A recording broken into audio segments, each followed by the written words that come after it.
But which points from the party's 10-point plan could most effectively tackle the issues facing people in the Ealing area? I think there's a few major aspects. A few I want to point out are regarding housing. So Ealing's population has fluctuated massively, but it's been on the rise in the past few years, and there's a huge waiting list.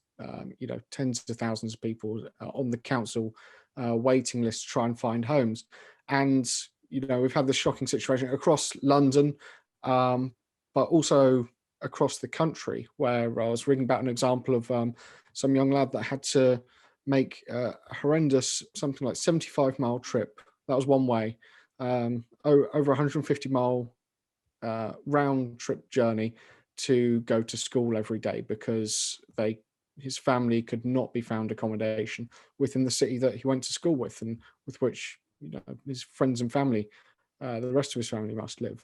And the same thing happens in London, where people are unable to be housed if there's an emergency, if they need accommodation. They simply will not be housed in the borough where their friends, family, jobs, lives are.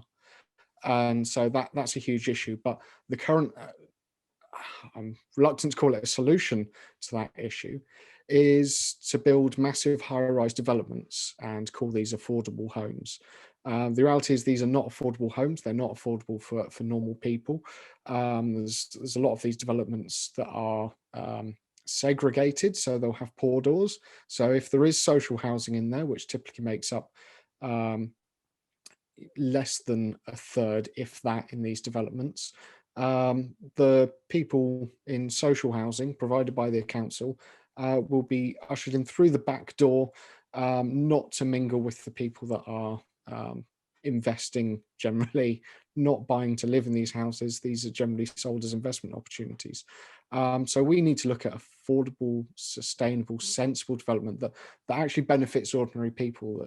So not these high-rise developments that become massive investment opportunities, but actually building homes for people. And we've got a lot of housing stock, we've got a lot of space that can be adapted to meet those needs, rather than these towers that are unpopular with everyone, that only serve to make a small group of investors richer.